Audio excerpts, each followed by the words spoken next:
Assalamualaikum warahmatullahi taala wabarakatuh dan salam sejahtera diucapkan kepada semua penonton dan pendengar warga pendidik, khususnya calon temuduga HLP, HLPS dan juga CBB PTB.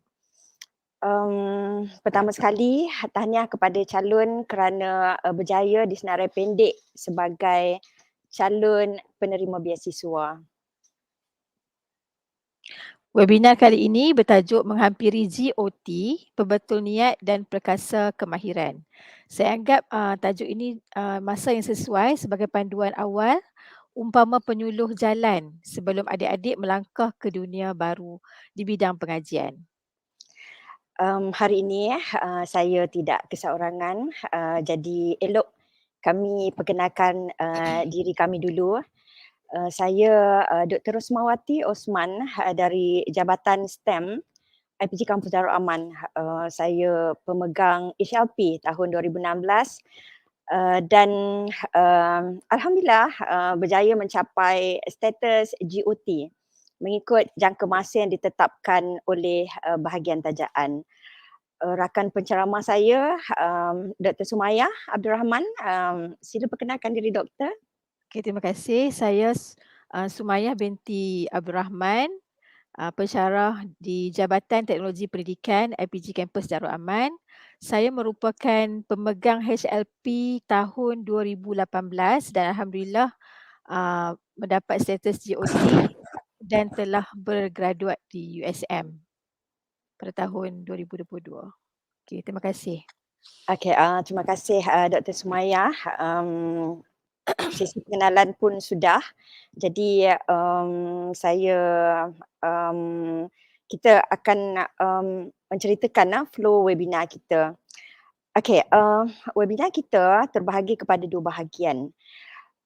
Bahagian pertama, persediaan sebelum temuduga, apakah yang perlu dibuat, dan selepas itu stage yang kedua, selepas dapat keputusan berjaya, apakah kemahiran yang perlu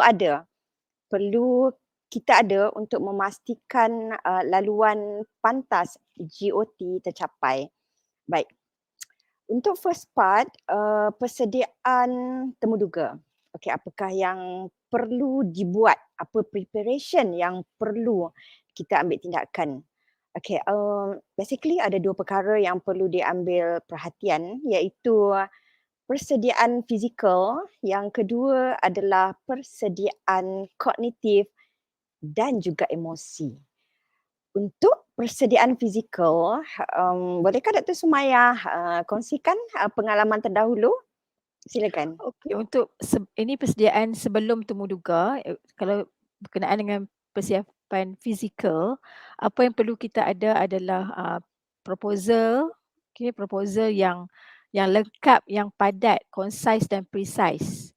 Itu proposal yang kita akan bawa dan proposal itu seharusnya tidak terlalu penuh dengan perkataan dan kita perlu menyediakan proposal yang mempunyai infografik yang menarik di mana dia akan memberi kesan kepada penemuduga kita nanti. Jadi apa yang kita buat, kita perlu jelas untuk kita sampaikan mengguna proposal dan yang saya maksudkan juga tentang slide. Slide temuduga kita, slide temuduga kita perlu outstanding lah. Seolah-olah kita dah memang bersedia untuk belajar, untuk menjadi calon postgraduate di universiti. Dan kita tahu apa saja setiap inci yang kita tulis, apabila ditanya kita tahu untuk menjawab dengan jelas, dengan padat dan tanpa keraguan. InsyaAllah kita boleh. Itulah antara persediaan dan kita punya tentang method apa yang kita nak guna kan, dan juga tentang keadaan isu semasa yang kita akan jawab nanti yang berkaitan dengan kita punya pendidikan. Dan lain-lain tentang kita punya file, penampilan kita kan. Penampilan itu sudah dilihat apabila kita berada di bilik kuliah lagi. Bagaimana seorang calon bagaimana fizikal seorang calon PhD itu. So di situ sudah ada markah-markah yang yang dilihat oleh pegawai-pegawai lah yang bertugas pada hari kita temuduga tu nanti. Saya rasa itu sajalah untuk dari segi fizikal. Okey ke Dr. Ros? Ke Saya rasa saya rasa saya nak tambah sikit Dr. ha. Sumayya. Okey, untuk persediaan file, so kita kena take note masa temuduga, sesi temuduga itu terhad. Jadi kita tak mahu interviewer kita tu, panel-panel mencari-cari apa yang dia nak tengok dalam file kita. Jadi untuk persediaan file, experience saya dan juga experience Dr. Sumayya, file itu kita labelkan dahulu, okey, ikut kita punya performance kita. Let's say kalau kita punya pengalaman kita tu mungkin pernah bawa pelajar untuk competition, mungkin pernah membentang, okey, mungkin pernah menulis buku, ada peringkat-peringkat dia, peringkat antarabangsa, peringkat kebangsaan, peringkat zon ataupun peringkat negeri. Jadi kita taggingkan siap-siap supaya memudahkan interviewer untuk memberi markah kepada kita. Dan dari segi presentation file juga sebenarnya bukan sahaja dari segi konten, sebenarnya pada masa yang pendek itu kita nak supaya interviewer dapat satu impression yang kita ini betul-betul layak untuk dana HLP itu. Jadi kita boleh kita prepare file kita tu mungkin colourful, dia punya tagging tu okey colourful. Jadi benda tu sebenarnya adalah memberi impact yang tinggi terhadap diri kita, yang kita sebenarnya waktu itu sahaja kita nak ceritakan siapa kita. Okey, saya rasa itu yang pentinglah. Okey, dari segi appearance, um, mungkin dari segi pemakaian kita. Okey, yang tu sebenarnya juga memberi impact dari segi kita punya watak kita yang satu indikator kata kita dah bersedia sebenarnya untuk masuk ke alam PhD. Okey, itu dari segi fizikal. Jadi saya um, nak sambung sikit dari segi emosi pula, sebabnya kalau fizikal cantik tapi kita appearance kita nampak takut-takut, nampak tidak berkeyakinan, itu juga akan mungkin mencacatkan sedikitlah dari segi pemarkahan kita. Jadi untuk persediaan emosi boleh saya katakan kita perlu yakin kita punya dalaman mesti kuat dan kita perlu tonjolkan keyakinan tu melalui ekspresi muka dan juga body posture kita. Okey, jadi macam mana nak buat? Okey, cara kita duduk, okey, berdiri tegak dan eye contact kita. Pastikan kita menunjukkan eye contact yang kita selesa, kita bukan dalam keadaan yang tertekan. Okey, dan sebenarnya benda tu tidak mudah seperti mana yang mudah diperkatakan, tapi kita cuba. Okey, tanamkan dalam minda kita adalah champion. Okey, kita adalah expert dalam bidang tugas, terutamanya berkaitan bidang yang kita pohon tu. Okey, let's say kalau katakan kita apply bidang sains, okey, STEM, maksudnya kita kena dalam kita punya kognitif kita tu dah perlu ada apa skill-skill, apa-apa yang perlu kita perform untuk menunjukkan ya kita adalah player dalam bidang STEM. Okey, sebenarnya sebelum kita memohon, kita terlebih dahulu telah berjinak-jinak dalam penulisan. Sebab kita sekarang ni, kita apply HLP ataupun tajaan untuk PhD ke, masters ke, iaitu satu bidang penyelidikan yang kita perlu menulis. Jadi sekiranya kita sebelum itu lagi kita telah berjinak-jinak, jadi bidang research dan penulisan itu bukan benda yang baharu. So keyakinan itu datang sendiri dalam minda kita. So kita juga expert dalam penulisan akademik serta basic research. Jadi kepada siapa yang telah pun bersedia beberapa tahun dahulu, okey, jadi tak ada banyak isu.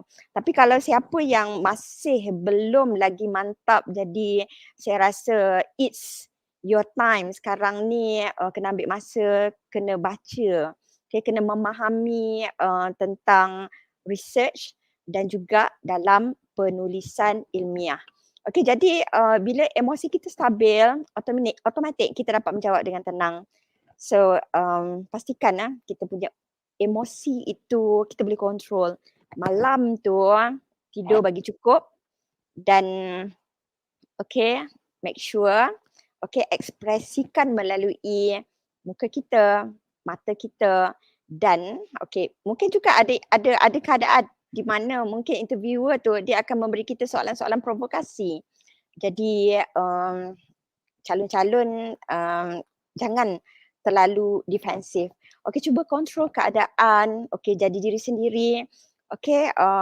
Tunjukkan we are friendly dan kita createkan satu environment interaksi calon dan juga interviewer pada satu environment yang selesa dan matang pada kedua-dua pihak.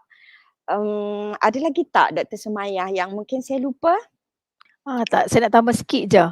Kadang-kadang dalam kita nak menghadapi temuduga tu, memang ada kadang-kadang sekumpulan yang dia macam satu jenis, apa kita nak sebut istilah tu, macam anxiety. Dia terlalu gugup untuk masuk ke dalam bilik atau temuduga tu. Dia akan create suasana, dia akan create lah keadaan macam agak kelam kabut dekat luar bilik temuduga tu. Jadi saya nak pesan kat sini, sekiranya kita berada di situasi itu, terpulang pada kita. Tak semestinya kita join untuk sama-sama nervous, untuk sama-sama apa yang ditanya dalam bilik dan sebagainya, sebab tak semestinya apa yang ditanya oleh rakan kita sebelum tu akan ditanya kepada kita juga. So kita boleh terus, macam Dr. Ros sebutkan tadi, kita boleh terus tenang, bersedia dengan apa yang kita nak hadapi pada bila sampainya giliran kita nanti. Itu Ya. sajalah saya nak tambah. Oh ya, Uh, jadi kita perlu pandai macam masa kita tu lah. Maksudnya bermula daripada kita ketuk pintu itu sebenarnya waktu itu dah berlaku observation. Jadi waktu tu kita dah start impersonate. Ketuk pintu, berjalan dengan yakin, susun langkah kita. Kalau yang perempuan tu saya cadangkanlah pakai kasut yang ada tapak supaya bila ada tapak ni lain sikit cara berjalan dia. Lepas tu pakai blazer sebab kalau kita pakai blazer kita punya figure tu nampak lain lah, nampak tersusun, nampak kemas. So kekemasan itu dia memberi satu impression sebab bermula daripada fizikal yang dia nampak, dari situ mungkin dia dah start tertarik. Dan dari situ dia mungkin dah terbuka hati untuk mendengar apa yang kita nak cerita di dalam proposal kita. So that's why kita bawa dalam webinar ini sebenarnya persediaan itu bukan sahaja dari segi fizikal. Bukan sahaja dari segi persediaan untuk menjawab soalan, tetapi juga bagaimana untuk kita mendapat markah yang lebih melalui fizikal kita dan juga emosi yang kita tunjukkan. Sebab nak masuk bidang belajar penulisan PhD atau masters ni, dia bukan satu bidang yang kita anggap mudah. Jadi perlukan watak, perlukan satu karakter yang benar-benar mantap. Saya rasa kita dah lepas untuk part yang pertama iaitu persediaan menghadapi temuduga. Now we go to the next stage. Sekarang kita beralih kepada stage kedua. Mohon kita mohon doa supaya semua akan berjaya. Jadi selepas diketahui telah berjaya, so So we go to the next stage. Kita nak masuk battle sebenar lah ni. Okay, so apa persediaan penting untuk masuk battle sebenar? So remember waktu ini kita dah pegang dah satu senjata. Senjata ni kita nama dia GOT. So apa tu GOT? Okay, GOT adalah graduate on time. Kita tak mau lebih. Okay, jadi tajaan bagi kita kalau katakan HLP, hadiah latihan persekutuan, iaitu cuti belajar bergaji penuh, maksudnya 3 tahun. Jadi maksudnya kita tak nak drag sampai 4 tahun ke 5 tahun ke 6 tahun ke, kita guna sepenuhnya masa yang cuti belajar kita tu untuk habiskan semua, sebab bila kita dah habis cuti belajar, kita kena masuk kerja nanti dia akan ada macam disturbance sebab masa kita kan. Okay, jadi macam itulah.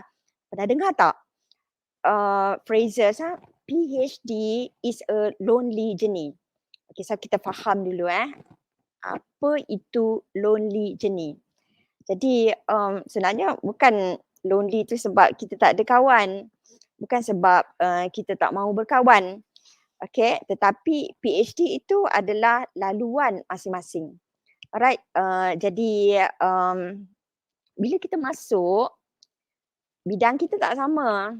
Okay, jadi tajuk berbeza, supervisor pun tak sama, karakter supervisor tak sama. Okay, lepas tu bila research kita, okay, method tak sama, mungkin kita buat kuantitatif, orang lain buat kualitatif. Okay, jadi kalau kuantitatif, data collection dia lain. Kualitatif lain pula. Jadi cabaran data collection tak sama. So bila data tak sama, analisis data juga berbeza. Sebab tu kita katakan PhD ni is a lonely journey. Kita dan juga penulisan kita dan juga supervisor sahaja. Just three of that sahaja. So kat sini apa yang penting di sini adalah kemahiran membuat keputusan dan kemahiran mengurus masa. Okey, kenapa penting kita bincangkan di sini kemahiran mengambil keputusan dan kemahiran mengurus masa. Okey, mungkin Dr. Sumayah ada jawapan. Okey, silakan Dr. Sumayah. Okey, baik, terima kasih. Sebenarnya Dr. Ros ni juga salah seorang saya punya idola dalam pengurusan masa.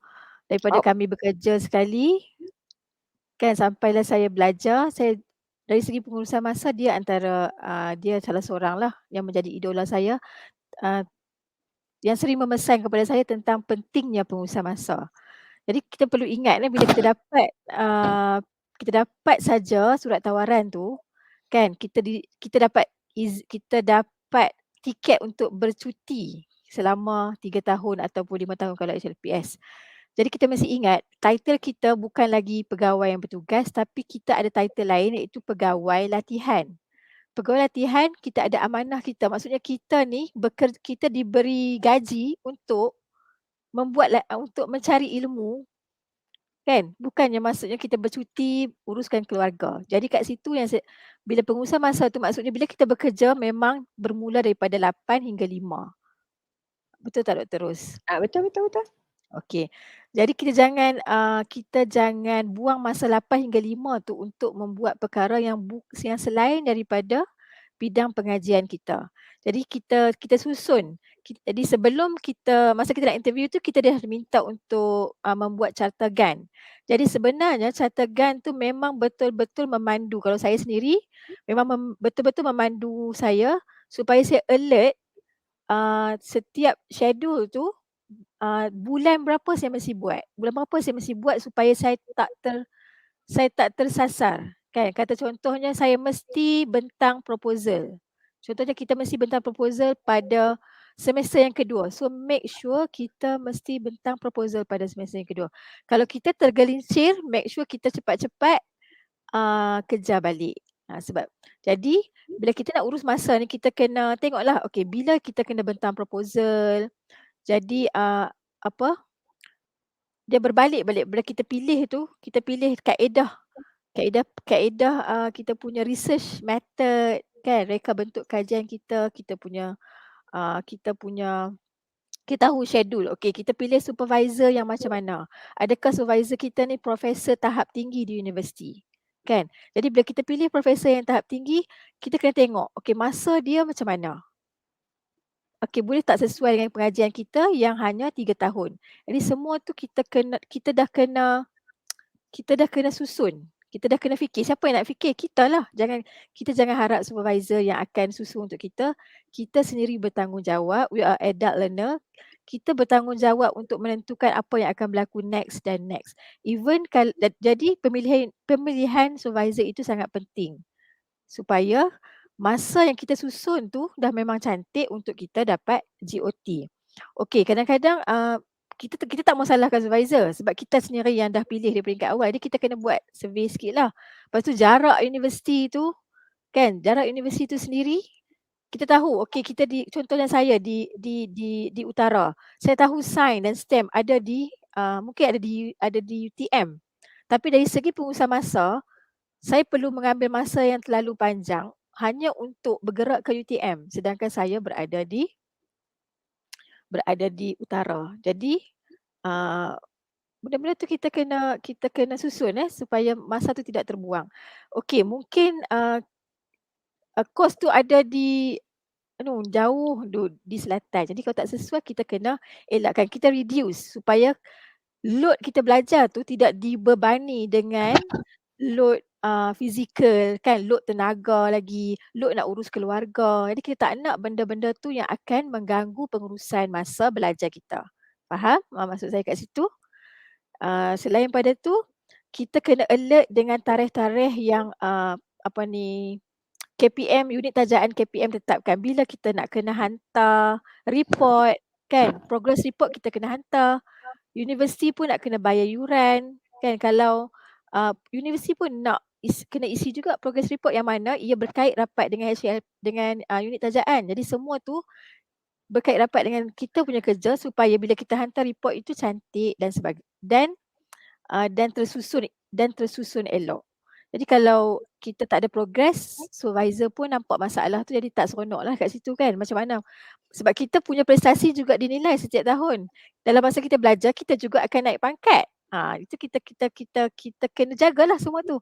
Kita kena make sure semua tu smooth. Jadi sebab itulah yang pentingnya pengurusan masa. Selain pada tu, kita kena tengok juga universiti yang kita pilih tu sesuai tak dengan cara kerja kita. Ada universiti yang terlalu strict, contohnya research university kan, dia terlalu demand terlalu tinggi. Ada universiti yang okey, yang tak terlalu strict sangat, yang dia punya requirement dia tu tak terlalu tinggi sangat, yang mana kita perlu capai untuk graduate. So kita kena tengok benda tu. Nanti kita nak, kadang-kadang ada yang nak Scopus 3, ada yang nak Scopus 4 ke, contoh je lah kan. Ada yang nak Scopus 1 saja, ada yang tak perlu Scopus. Semua tu kita kena ada dalam kita punya susunan pengajian. Kemudian bolehkah saya tambah lagi Dr. Ros? Boleh je. Okey. Kemudian kita kena tahu schedule akademik. Kalau contohnya lah katalah kita dah tulis tesis kan. Jadi sebelum kita tulis tesis tu kita target, okey bila kita nak hantar tesis. So kita kena tahu bila nak kena hantar notice of submission sebab biasanya kalau contohnya 6 bulan kan. 6 bulan contohnya kena hantar sebelum kita hantar, kita dah kena hantar notice of submission. So tarikh-tarikh tu kita kena simpan supaya kita punya kerja tu tally dengan tarikh yang universiti dah tetapkan. Okey, bila dah kita hantar notice of submission, kita dah bersedia untuk viva dan sebagainya. Dan kalau kita dah siap, dah viva, dah berjaya, kita dapat correction, so kita make sure kita tahu bila senat akan meeting kan. Bila senat akan meeting supaya bila kita hantar correction nanti kita boleh grad dengan cepat. So ada universiti yang selagi awak tak grad, kita kena bayar. Ada universiti tak perlu. So semua tu kena ambil kira Jadi kita tak nak kita buang masa hanya menunggu dan kita kena bayar. Sedangkan kita ni katalah contohnya kita terlepas tarikh dan sebagainya, kita tak nak benda-benda tu berlaku, kita paksa pula pakai duit kita sendiri. Jadi dia akan, it's matter of time. Kita boleh minta supervisor kita supaya alert benda tu, cakap elok-elok. Macam saya contohnya, kalau saya rasa KPM nak saya siap bila, saya akan bagi tahu dekat saya punya supervisor. Even dekat dekan, dekat kerani pun saya nak bagi tahu. saya kena bagi tahu benda tu. Kata, okey saya nak benda ni diproses cepat sebab saya perlu balik bekerja. Kadang-kadang kalau kita tak urge, dia jadi macam, yalah biasalah pengurusan kan. Jadi tak tentulah pengurusan nasib-nasib kita lah, ada dapat pengurusan yang cepat, yang efisien, ada dapat pengurusan postgraduate yang macam slow ke macam mana, itu nasib-nasib kita. Jadi kita sendiri, kita bertanggungjawab, kita perlu, kalau kita perlu push, kita push. Kan, tapi komunikasi tu kena jagalah. Sebab kita ni adult kan, kita pun pegawai di Kementerian Pendidikan. So kita kena adalah sopan kesusilaan tu. Kemudian yang saya sebutkan tadi, bila dah hantar dah siap correction tu, kita tahu bila mesyuarat senat dan bila tarikh akhir untuk kita hantar supaya kita bergraduate. Jadi semua tu ada dalam, jangan kita kata, "Oh tak apalah dah viva, tak payah buat pembetulan lagi. Relax dulu, pergi makan angin." No, jangan macam tu.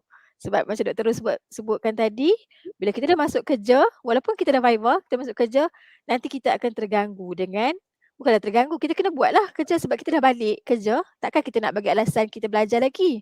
Kita dah dapat 3 tahun untuk belajar. Apa lagi alasan untuk kita nak lengah-lengahkan kerja di office sebab kita dah dapat, kembali dapat gaji, kembali dapat allowance.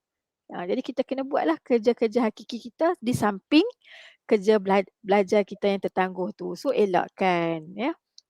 So elakkan daripada tangguh-tangguh yang meleret dan lama tu, kerana dia akan memberi kesan yang memberi impak yang sangat besar dalam hidup kita, dalam hidup keluarga. Kalau kita dah berkeluarga, dengan keluarga, dengan anak-anak, dengan suami, dan kalau lelaki tu dengan isteri, semua tu kita nak elakkan, kita minimumkan susah tu supaya kerja-kerja kita berjalan lancar. Jadi saya rasa itu sajalah kot. Terus kalau Dr. Ros nak tambah lagi. Okey, terima kasih Dr. Sumaya, panjang lebar pesanan tu. Jadi take note. Okey, sebab untuk belajar di peringkat postgraduate ni, masters dengan PhD ni, orang tak paksa kita pun. Jadi kita sendiri yang ambil inisiatif untuk belajar, dan itu bagus sebenarnya. Belajar itu sebenarnya adalah satu investment. Investment bukan dari segi kita invest untuk bisnes ke. Belajar juga adalah investment, sebab bila kita belajar maksudnya kita akan dapat lebih peluang lagi. Okey, tapi kena ingat juga di samping, let's say kalau macam dengan HLP ni kan, okey kita dapat cuti lah, tapi bukan cuti tau. Okey, cuti tu sebab kita tak nampak seolah-olah macam kita pergi bekerja. Fizikal kita tak terkejar-kejar macam dulu, tetapi kita ada amanah kita, dan amanah kita ni bukan amanah yang main-main.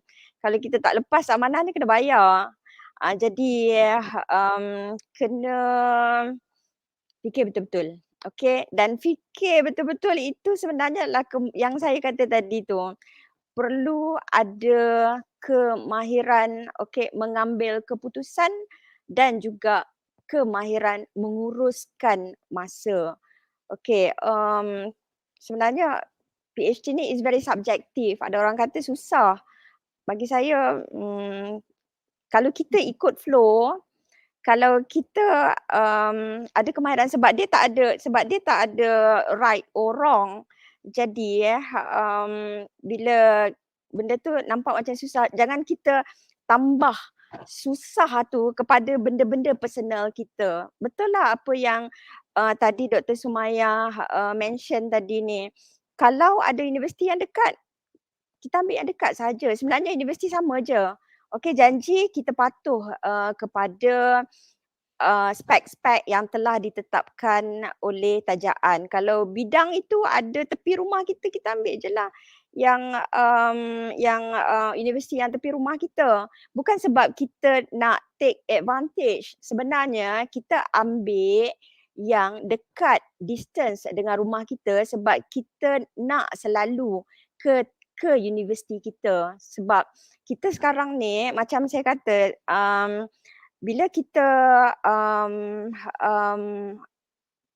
cuti belajar, okay, it is a lonely journey. Jadi kita sendiri lonely. Maksudnya risiko kita tu kita sendiri yang menanggung. Kalau kita rasa kita masih lemah pada satu-satu kemahiran, maksudnya kita kena cari kemahiran tu. Kalau kita rasa macam, pengalaman kita tak banyak untuk, penulisan. Jadi maksudnya kita kena createkan satu masa, satu satu environment yang, kita dah terus menulis. Okey, sebab tu yang, tadi, Doktor, Sumaya mention tadi tu, kita selain daripada bila kita belajar, okey PhD terutamanya, kita bukan sahaja perlu hasilkan, satu report research kita. Okey, kita juga kena tulis artikel. Okey, artikel itu bukan sahaja untuk diri kita sendiri, bukan untuk di-publish di peringkat, sekolah kita. Okey, publish di peringkat ada yang Scopus. Jadi maksudnya benda tu ada kualiti dan mesti ada capai satu spek, sehingga melayakkan kita untuk artikel kita itu publish di dalam, jurnal-jurnal yang high impact itu. Jadi benda itu, kemahiran itu kita kena cari sendiri. Jadi cari dekat mana? Cari dekat universiti kita.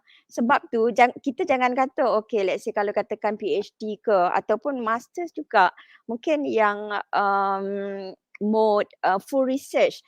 Sure tak ada kelas, tapi tak ada kelas tak bermaksud kita tak perlu pergi kelas. Kita kena cari kelas. Waktu saya dulu, saya pun sama juga macam macam, adik-adik, yang mungkin, full research yang tak perlu tapi mencari kelas. Kita cari, okey, kita nak belajar. Okey, saya buat kuantitatif. Okey, saya tak bagus. Kita semua start zero sebenarnya. Okey, not zero lah. Kita tidak kukuh, untuk, let's say kalau katakan SPSS. Jadi masuk kelas, minta kebenaran daripada pensyarah. Okey, kita masuk kelas masters katakan sebab kelas masters, mungkin dalam, mode apa Sumayah yang ada kerja khusus tu? Mixed Um, mode. Mixed mode. Okey, Mixed ada mode. kelas. So kita tak perlu tapi kita perlu kemahiran tu. Dan seperti mana yang saya kata tadi ni, okey, PhD is a lonely journey. Kadang-kadang kita depressed sebab, kita seorang sahaja yang berada dalam environment, PhD kita. Jadi jangan kita tambahkan stres kita dengan meminta pertolongan daripada orang lain. Okey, ada orang kata, okey, tak perlu tahu pun tak apa, nanti, supervisor akan tolong untuk, analisis data kita. Tapi dia pun sibuk. Okey, kalau kita kata, kita nak minta, orang yang buatkan untuk kita, tapi ada part-part tertentu yang, orang yang orang outsiders daripada, research kita tu dia tak boleh buat keputusan untuk kita. That's why tanamkan dalam minda kita, buat sendiri semua. Jangan kita ada satu niat kata, "Oh, yang ni orang boleh tolong, yang ni" sebab orang pun ada dia punya kekangan masa dia juga. So kita menunggu-nunggu, bila dia nak buat ni, bila dia nak buat, oh dia tak buat-buat lagi, tak analyse lagi. Yang kita rushing kita punya masa. Benda tu dia akan ganggu kita punya emosi. Yang tu akan menyebabkan kita depressed. Jadi sebelum kita depressed, jadi kita kena proaktif. Okay, that's why dari segi keywords dia bila masuk di dalam PhD, another kemahiran yang kita perlu ada adalah menjangka risiko. Jadi maksudnya sebelum masalah tu datang kita kena proaktif dulu. So apakah perkara-perkara yang kita perlu cari dulu. Okey, jadi yang mana saya ingat lah. Jadi kita PhD ke okey ataupun master, so kita nak buat research dan kita kena menulis. Okey, dan kita kena produce bukan sahaja report tetapi juga artikel. Dan dalam masa bukan 3 tahun, 3 tahun tu tutup, maksudnya mungkin dalam masa 2 tahun setengah tu kita dah kena settle dah. Jadi kita perlu ada kualiti kemahiran yang padu dalam diri kita. So perlu proaktif dalam mencari kemahiran-kemahiran perlu penulisan tesis dan penulisan artikel impak tinggi. Okey, yang ni that's why saya kata, okey, kita decide untuk memilih universiti yang dekat dengan tempat kita berada tu lah. Okey, kalau boleh kita jangan sampai tahap kita nak kena pergi pindah, tinggal anak-anak semua. Yang tu akan jadi masalah lain. Okey, jadi kita akan sentiasa macam kita kerja, okay, everyday kalau ada macam bengkel, kita masuk bengkel. Kalau ada kelas, kelas every weeks. Okay, so every weeks kita pergi universiti. Kalau universiti kita jauh, kita letih sebabnya every week sekiranya kita nak pergi dan universiti kita jauh, dan every week kita nak kena fikir, anak nak letak kat mana, nak duduk kat mana. Lepas tu nanti nak kena sewa bilik ke. Lepas tu penat. Okey, kalau katakan every week takkan nak naik flight. Okey, naik bas katakan. Okey, jadi benda tu dia akan jadi satu masalah yang sebenarnya kita boleh Elak. elakkan, Elakkan. tetapi kita saja cari disebabkan oleh kita punya keputusan awal kita tu, kita tak fikir in advance. Okay, so proaktif dalam membuat semua kerja-kerja penulisan sendiri. So tanamkan di sini, apa-apa maksudnya buat sendiri.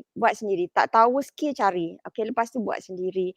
Lepas tu proaktif dalam kemahiran intrapersonal. Intrapersonal tu maksudnya kita kena reflect sebab cerita is a lonely journey. Jadi kita nak cerita kat orang, rasanya bila kita tak cerita dekat orang sebabnya orang tak faham. Okey, apa yang kita lalui. So kita kena ada satu kemahiran macam mana kalau kita depressed, kita rasa stress tu, macam mana kita nak cool down. Jangan ambil terlalu masa yang lama sebab kita ada 3 tahun sahaja. Bukan 3 tahun, kalau 3 tahun orang kata 3 tahun. Kita ada 2,5 tahun sahaja.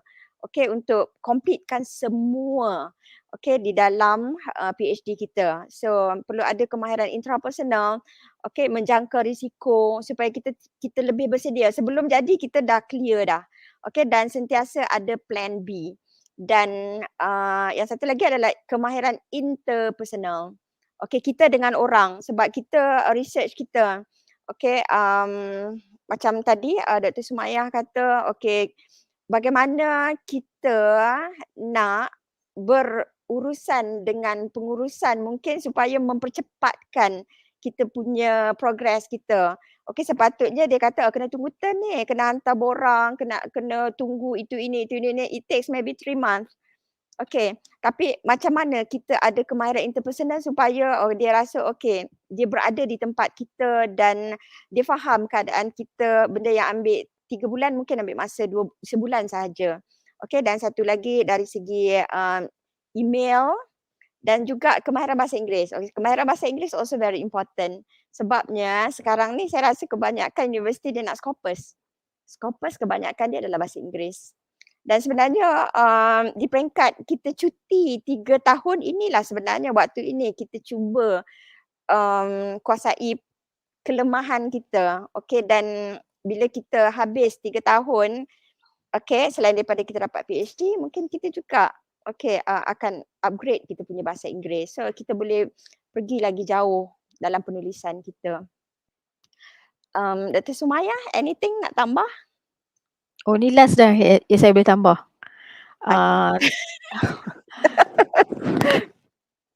Okey, tak ada, saya nak tambah sikit tentang bila Dr. Ros sebutkan tadi kan, bila masa apa semua tu kan yang depress. Yang ni memang berlaku sendiri kat memang ramai, even saya sendiri pernah alami dan juga kawan-kawan saya. Yang Sebab tu kita panggil dia sebagai apa? Unsung melody. Itulah. Orang tak cerita sebenarnya, tapi bila kita dalam PhD sebenarnya kita depressed. Okey, sama-sama Dr. Jadi Sumayah. ya baik. Cuma dekat situ saya nak kaitkan bagaimana kita bila dia berkait rapat sebenarnya, depress, pengurusan masa, dan saya suka sebut kat sini satu lagi, anxiety. Kadang-kadang kita ada, semua orang ada anxiety tu, memang anxiety tu bagus sebab dia akan mempercepatkan apa-apa tindakan kita kan. Tapi kalau anxiety yang terlalu, yang over, dia akan bawa masalah lain kan. Macam malam-malam nak tidur, berpeluh. Memang ni ramai yang berlaku di kalangan postgraduate. Sebab apa? Sebab Noh, kita dah risau kan, risau. Tak siap lagi yang ni, dah nak kena hantar yang ni tak siap lagi, etika tak dapat lagi. So kita risau. Kita risau malam-malam, kita dah jantung kita dah berdegup kencang, nak tidur malam memang tak boleh, berpeluh-peluh. Itulah mulalah datangnya anxiety.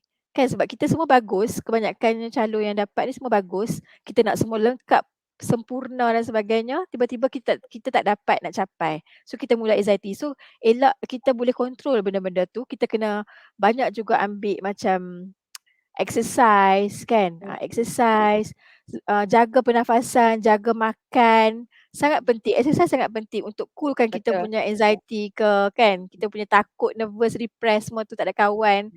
So bila kita kita akan rembeskan hormon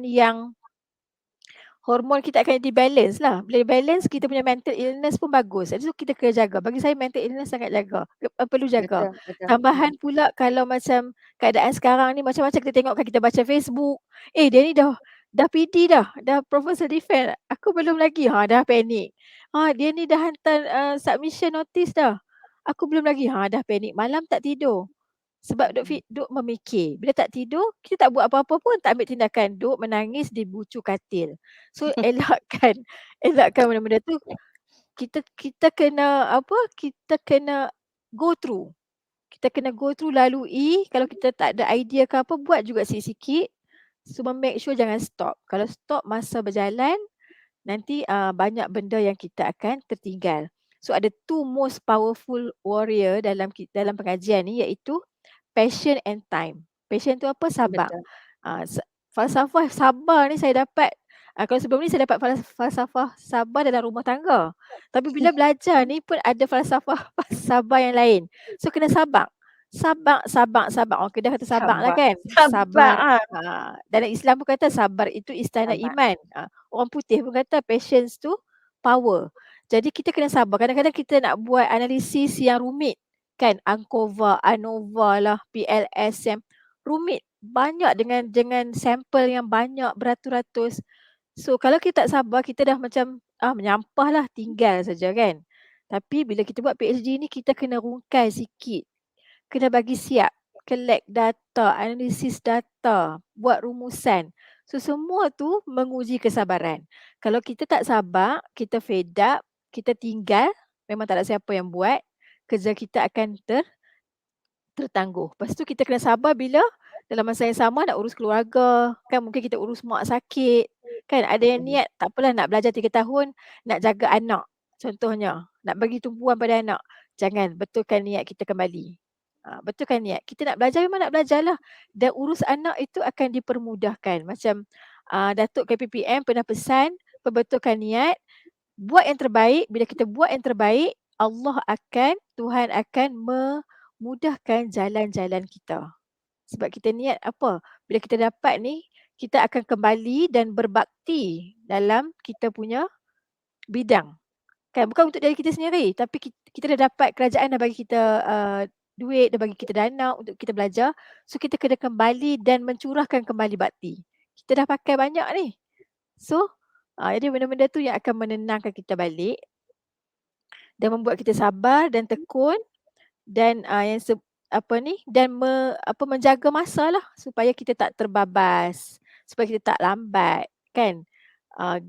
GOT juga, grade over time. Tapi tak tentulah, dia nasib. Kadang-kadang kita dah cuba yang terbaik, macam contohnya batch COVID. Kan dah cuba yang terbaik dah, tiba-tiba kena kurung dalam rumah. So nak pergi lab tak boleh. Mulalah anxiety. Sebab tu doktor sebutkan tadi, kena ada kemahiran melihat risiko. So jangan ralit. Kita tak tahu bila kita akan sakit, kita tak tahu bila Malaysia nak, kan macam-macam lah zaman sekarang dengan takut perangnya, dengan takut ekonomi kan, ekonomi tak menentu. Kita tak tahu yang kesusahan tu akan datang di hadapan. So kita perlu buat, rancang, jangan buang masa dan saya sebutkan sikit kalau macam kadang-kadang kita tengah belajar tu kita dapat panggilan panggilan-panggilan haji ke apa yang perlu kita pergi kan. So jangan tangguh, kita boleh pergi, KPM benarkan, HLP unit tajaan benarkan. Cuma kita kena alert lah dengan tarikh-tarikh yang ada supaya kita tak tertinggal. Kan hantar progress report, buat pendaftaran kan. Cuma kita kena cope balik lah bila kita tinggal sekatalah pergi haji 2 bulan, kita kena kampoi balik ataupun kita kena laju baliklah untuk 2 bulan yang kita dah tertinggal. So jangan kata, tak apa, banyak lagi masa. Tak, sebenarnya tak. 3 tahun tu dia sangat padat dengan kerja-kerja, research dan juga penulisan. Memang tak sempat pun nak berfoya-foya kan nak terus, betul tak? Ya. So sabar buat kerja dengan teliti, yang rumit, yang kompleks tu kita rungkai elok-elok, bagi jadi kan. Ada universiti yang dia nak etika. Tak lulus etika, tak boleh collect data dan dia nak etika tu ditunjukkan dalam kita punya tesis. So nak ambil etika tu bukan senang, ada yang sampai 6 bulan, ada yang tak lepas etika kena buat balik. Jadi benda-benda tu kena tengok dan consider. So itulah yang dimaksudkan dengan two most powerful warriors dalam kita mengaji ni, iaitu passion and time. Okey, itu saja untuk yang Okay, nak tambah tu. ya, passion pun passion juga. Tapi rasanya kita kena work smart. Okay, sebab sekarang ni masa tu sebenarnya kita ada constraint dari segi masa. Jadi maksudnya apa kita buat tu terus jadi, buat terus jadi, buat terus jadi. Sebab tu kita kena persiapkan dengan kemahiran-kemahiran yang saya kata tadi tu, supaya bila dah ada kemahiran, maksudnya 3 tahun tu bukan lagi masa untuk trial and error. 3 tahun, bukan tak nak kata 3 tahun, 2,5 tahun. 2,5 tahun itu sebenarnya terus kita shoot dan terus jadi. Okay, that's why tadi kemahiran proaktif, kena cari kemahiran itu. Okay, saya rasa kita dah pun berada di penghujung webinar ini. So kita sampai kepada rumusan dari perbincangan tadi. Dr. Sumayah tadi dah rumus ke ada nak rumus Dah, lagi? saya dah rumus dah. Saya Ah, maksud saya sabar tu tadi Dr. Ros, bukan sabar tunggu. uh, Tu uh, bukan. Sabar kat situ yang saya dapat falsafah kita dalam pengajian ni, sabar kita untuk hadapi ya supaya kita move ke next step. Kan walaupun ya ya susah ya macam ya. mana pun kita kena Kita kita kena jangan redha. kita jangan patah semangat. Jangan patah semangat. Maksudnya bila kita macam rasa kita berada dalam, nampaklah satu satu isu yang kita rasa this is the problem. Jadi kita jangan anggap selama-lamanya this is a problem. Mesti ada jalan penyelesaian. Dan saya lupa tadi sebenarnya kita perlu jadikan supervisor kita our best friend. Okey, jangan kita lari daripada supervisor kita. Sebabnya dalam PhD ini ataupun waktu kita belajar lah, tak kira lah, saya rasa HRP bukan PhD saja tetapi adalah juga master student. Um, Hanya dia ada jawapan kepada kita. Hanya supervisor yang ada jawapan kepada kita. Dan juga kalau kita tanya kawan kita, belum tentu jawapan daripada kawan kita tu supervisor kita setuju. Jadi that's why kalau kita rasa gundah gulana ke apa ke, maksudnya supervisor. Sebab itu memilih supervisor juga adalah penting supaya tak ada barrier-barrier yang akan restrictkan untuk kita bercerita pada dia, okey, apa masalah kita di dalam journey kita, dan kita boleh berbincanglah dan di situ kita ada jawapan dia. Okey, saya rasa okey untuk bagi diri saya sendiri sebagai rumusan, okey again tepat sangatlah tajuk webinar kita menghampiri GOT, berbetul niat. Okey, niat kita ni sebenarnya datang untuk belajar ni, kita minta HRP ni untuk apa? Okey, adakah kita rasa kita nak kita nak mantapkan kemahiran kita supaya balik kepada sistem kita semula tu, kita tak ada masalah untuk perform yang terbaik. Okey, jadi maksud dia, kita tidak terlalu dalam kita punya, proses PhD kita tu, kita tidak terlalu mengejar advance. Okey, just, kita balik kepada niat kita. Okey, let's say kalau katakan pensyarah IPG, okey mungkin sebelum ni ada masalah untuk supervise, pelajar-pelajar, okey sebab tak cukup mantap dari segi reka bentuk, okey reka bentuk kajian, kuantitatif, kualitatif. Jadi bila kita datang maksudnya kita dapatkan, yang kita tak tak cukup mantap itu. Okay, that's why kalau kita buat kuantitatif tapi nanti balik ke IPG, nanti pelajar kita mungkin buat kualitatif, mungkin masuk kelas kualitatif, so kita belajar. So we have the idea from our kita punya research, dan daripada kelas-kelas kita, yang kita masuk secara sukarela tu, so kita balik kita boleh perform dengan baik. Okay. So perbetul niat, perkasa kemahiran. Okey, satu lagi, mohon juga berbetul niat, kita bukan bercuti kosong dan proaktif, sentiasa proaktif dalam memperkasa kemahiran. Okey, Dr. Sumaya, okey jom kita berpantun sikit. Okey, Dr. Boleh. Sumaya, mula dulu. Okey, saya mula dulu lah. Pantun saya pasal bunga. Bunga melur di atas para, anak dusun pasang pelita. Jika tersilap tutur bicara, jemari disusun maaf dipinta. Silakan Dr. Ros. Okey, saya sambung. Okey, besi tembaga biar di tanah. Emas suasa dibawa pergi. Berakhir kata di hujung noktah, di lain ketika bersua kembali. Demikianlah tadi sesi wacana ilmu dari kami. Ucapan terima kasih yang tidak terhingga atas kesudian pihak IPGM, terutama Dr. Zalifah Siddiq, kerana memberi peluang kepada kami berdua berkongsi pengalaman. Semoga input-input yang dikongsikan tadi dapat dimanfaatkan oleh semua warga pendidik, khususnya bakal penerima HLP. Okey, terima kasih. Assalamualaikum warahmatullahi taala wabarakatuh. All the best. All the best semua. Semoga berjaya.